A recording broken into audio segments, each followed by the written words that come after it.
Assalamualaikum warahmatullahi wabarakatuh. Perkenalkan, saya Dori Asara dengan NIM 19231015 dari jurusan Pendidikan IPA Fakultas FMIPA Universitas Negeri Padang. Pada kesempatan kali ini saya akan mewawancarai narasumber mengenai pemanfaatan serai wangi di daerah Kabupaten 50 Kota, khususnya di Kenagarian Mae.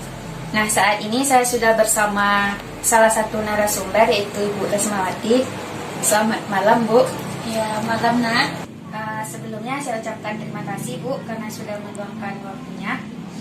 Kalau boleh tahu, Ibu sudah berapa lama tinggal di sini, Bu? Sudah lama, Nak. Berarti memang warga asli sini, ya, Bu? Iya, benar. Jadi, Bu, yang ingin saya tanyakan yaitu mengenai serai wangi. Nah, apakah Ibu mengetahui mengenai serai wangi tersebut, Bu? Tahu? Kalau boleh tahu, nama serai wangi ini kalau di desa ini apa, Bu? Sarai Arun, Nak. Serai Arun. Kemudian, apakah serai wangi ini sama dengan serai pada umumnya, Bu? Iya, sama. Cuman kalau bentuknya, Nak, sarai Arun kok lebih gadang batangnya. Wanginya lebih harum dari sarai yang biasa. Berarti cuma beda wangi sama batangnya, Bu? Iya. Boleh tahu sejak kapan Ibu menggunakan serai wangi ini, Bu? Sudah lumayan lama sih, sekitar 15 tahun yang lalu lah. Berarti 15 tahun yang lalu, Ibu. Kalau sepengalaman Ibu, apakah serai wangi ini bisa ditambahkan dalam makanan, Bu? Sepengetahuan ibu, serai wangi tidak ditambahkan dalam makanan, cuma untuk pewangi minyak urut, pewangi minyak rambut, dan obat nyamuk. Oh, berarti tidak seperti serai pada umumnya, Bu? Kan serai pada umumnya itu bisa dimasukkan dalam makanan, dalam ini. Oh iya, oke. Nah, kemudian sepengalaman Ibu, sejauh ini apakah ada efek samping dalam penggunaan serai wangi ini, Bu? Sepengetahuan ibu yang menggunakannya, tidak ada efek samping yang dirasakan, cuma baunya yang agak menyengat dan sedikit agak panas-panas apabila lama pengolahannya. Apabila terlalu lama pengolahannya. Oh, berarti kalau terlalu lama dalam mengolahnya ya Agak panas-panas panas gitu ya, Bu. Lebih kurang seperti kita ini cabai ya? Ya. Oh iya, oke. Nah, menurut Ibu, mengapa serai wangi ini sulit untuk dijumpai dibandingkan dengan serai pada umumnya, Bu? Barangkali manfaat dan keberadaan serai wangi ini tidak terlalu dikenali oleh masyarakat banyak. Dan selain itu di sini pengetahuan pengolahan serai wangi ini sangat terlalu minim. Oh, berarti karena terlalu minimnya pengetahuan masyarakat, kemudian karena keberadaan ini juga yang serai ini juga yang membuat sulit ditemukan gitu ya, Bu? Ya. Oke. Nah, kemudian menurut Ibu sendiri, bagaimana sih cara melestarikan serai wangi ini agar populasinya tetap supaya populasinya tidak punah? Ya, mungkin dengan memperkenalkan pada masyarakat apa manfaatnya serai wangi ini, kemudian menggalakkan cara penanaman serai wangi ini, walaupun di pekarangan rumah masing-masing. Oh, begitu ya, Bu. Setidaknya di pekarangan rumah masing-masing lah. Oh iya, berarti untuk solusi untuk supaya tanaman serai wangi ini tidak punah, berarti kita dengan cara penggalakan salah satunya, Bu. Menggalakkan penanaman serai wangi. Oh iya, baik. Nah, biasanya di mana sih tanaman serai wangi ini Ibu tanam? Ya, biasanya di pekarangan rumah saja. Oh, oke, baik, Bu. Assalamualaikum warahmatullahi wabarakatuh. Di sini saya Habib Abdullah dari Universitas Negeri Padang, jurusan Pendidikan IPA. Telah bersama dengan narasumber kita yaitu Bapak Kafir SH. Jabatan Bapak?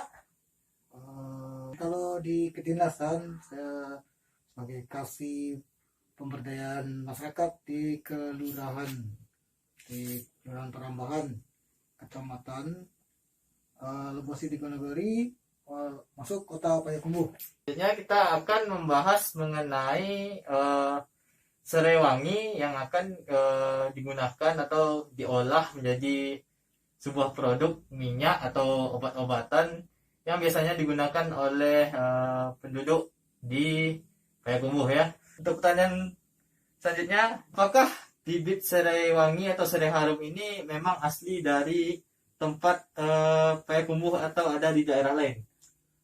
Kalau menurut yang sudah kita lihat, serai ini tumbuh di mana-mana.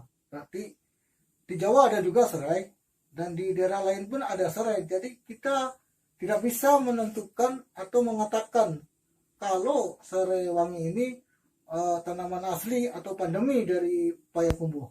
Selanjutnya, bagaimanakah perawatan dari serai wangi ini?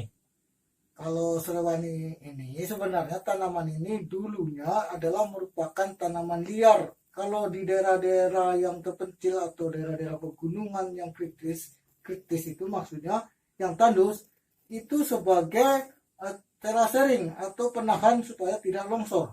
Jadi tidak memerlukan perawatan khusus dan tidak artinya tidak perlu pupuk atau segala macamnya yang begitu ribet. Apakah masyarakat masih menggunakan serai wangi ini sebagai obat atau alat-alat kosmetik lainnya?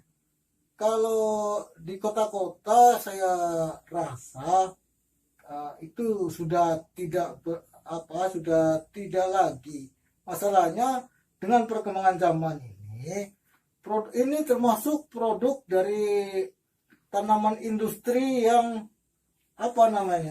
yang untuk bisa membuat atau bahan industri lainnya seperti sabun dan minyak atau minyak wangi dan parfum. Selanjutnya itu, apakah serai wangi ini hanya dikonsumsi sendiri atau ada orang yang menjual belikan?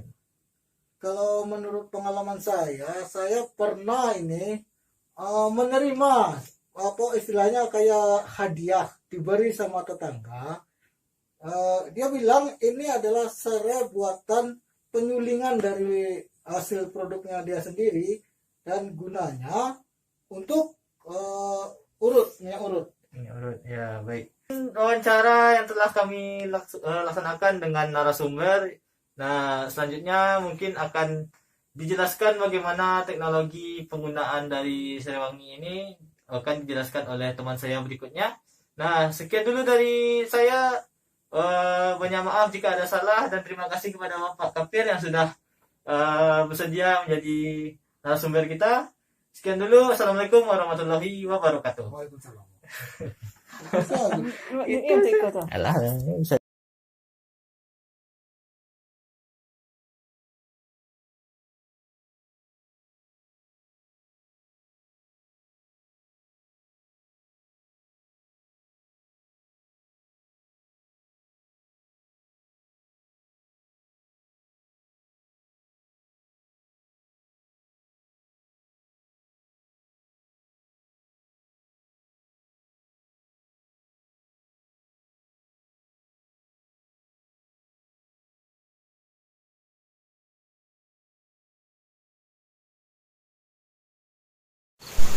Berapa lama air itu mendidih? Sejam lah mau dulunya mendidih air. Kalau mendidih air kan, aku barulah ditungkuingin iku. Iku kapasitasnya 40 kilo nih, 50 kilo. Nah, barulah ditutup. Oke kan? Jadi kan mau buat bagaimana?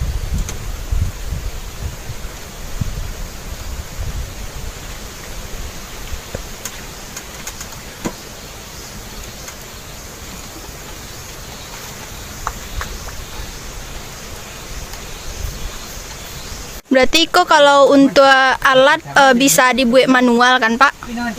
Hah? Kalau untuk alat tidak harus Pak boli deh kan? Alat Ada khusus yang harus diboli Pak?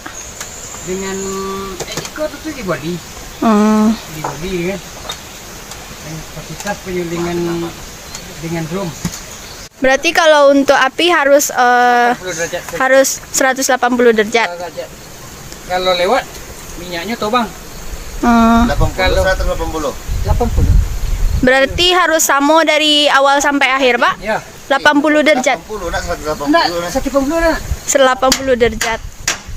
Berarti untuk sampai hasil minyak 2 jam waktu 2 jam. yang diperlukan. Setelah pengulapan Iya. 2 jam. Setelah sampai 2 jam itulah ada hasil itu. Mencapai 4,7 miligram. 2 jam Pak. Ya, dengan hasil penyulingan itu istilahnya sampai setengah 4,7 dengan 40 kilo daun. Kalau iko air untuk apa Pak? Air hasil penguapan. Air hasil penguapannya istilahnya 1 jam penguapan. Iko air yang dihasilkan. Enggak. Iko air pendingin kan. Oh. Dengan panjang pipa sampai meter. Ini kan sampai meter dalamnya. Nah, sampai meter di dalam. Jadi ini 6 meter pipa sedore. Jadi sampai meter salah di dalam. Jadi setelah penguapan keluar minyaknya paling lama tuh 36 menit. Masih ke minyak itu. Kilo minyak dah. Joni Nah. minyak apa Pak? Enggak, itu minyak dah. Oh, Nah, kalau minyaknya kok model. Istilahnya? mode kertas saring. Ah ya, model. Istilahnya 150 nama udah. Kadar itu 150 dah lalu pun. Ya donan 100 dulu ya ye. Itu enggak. Eko enggak? Eko na minyak sore. Eko lebih-lebih dia kan dibanding itu kena minyak sore. Tapi banyak enggak ada beko dari foto enggak beko. Dia like kalau. Kalau untuk apa Pak teknologinya kok alat-alat untuk penyulingan kok berarti awak buat surang berarti ya Pak? Eko awak mau buat surang neko manual istilahnya sifatnya dengan drum. Adonan kapasitas 1 ton, adonan 50 kilo. Mau dia awak kan 50 kilo. Berarti tergantung awak mau membuat yang mana ya Pak? Tergantung biaya. Iya tergantung biaya. Kalau nan 1 ton tuh biayanya banyak. 35 juta. 35 juta. Sesadul-sadul kok Pak? Atau Iya, drumnya siap pasang nah. Enggak aja drum nah. Alat dan kapasitas 1 ton dengan stainless. Memang alat yang lah dibuat khusus ya kan? Di 35 juta biaya. Kalau dawak manual dengan biaya itu 1.600.000. Lah masuk sadul Pak? Lah siap pakai, siap pakai dah. Nah kedua minyak. Iya. Kalau untuk panen Pak berapa jangka waktu? Jangka waktu 40 hari. 40 hari. Dari panen pertama sampai panen kedua. Kalau dari panen pertama dari siap ditanam tuh berapa yang jangka ke panen pertama Pak? Dalam jangka pertama awal 8 bulan. 8 bulan. Setelah 8 bulan ditambah berapa bulan? 2 bulan. Baru bisa panen Tahun. pertama. Baru bisa panen. Baru minyaknya itu normal. Ini dari panen pertama minyak itu memutih. Memutih dah. Memutih, setelah memutih ini membayang kuning. Jadi panen kedua ini membayang kuning. Jadi panen ketiga barulah normal minyaknya. Oh, berarti kualitas minyak aku semakin ancak semakin beberapa panen berikutnya nak Pak.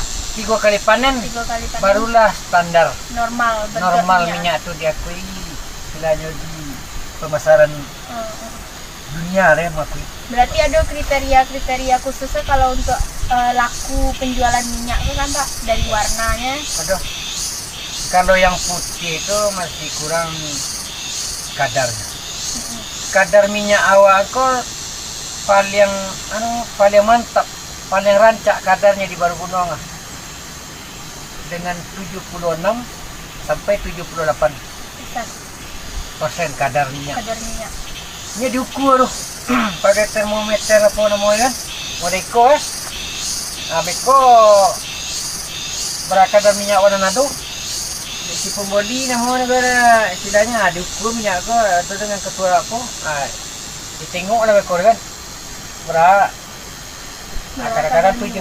Kadar minyak awak ko di Sumatera Barat paling rancak 78%. Per apa Pak? Per 1 liter atau per berapa? Enggak per liter nak. Pokoknya kadar minyak awak tuh. Dari kosaduru mereka mana pokoknya dia diukur kan minyak awak tuh. Tuh itu campurnya enggak dulu. Kalau untuk sekali penjualan misalnya Pak itu jauh beda harga dari minyak biasa Pak. Kalau pemasaran minyak kan sebenarnya kalau kini rogonya bertahan gini 168.000 per kilo. Itu pasaran pasaran nasionalnya. Oh iya, Iko bibit dari berarti nggak asli dari Siko Pak, dari daerah awak. Nah, Jadi ko bibit sorenan ko dan godang-godangnya.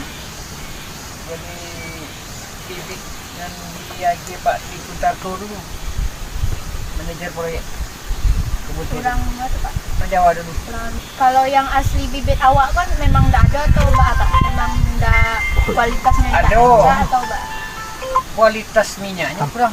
Kualitasnya kurang. Itulah Serewangi itu paling rancak ada awak mantap. Mantap mana minyak? Kadar minyaknya 78. Jadi kalau minyak pasaman beda minyak.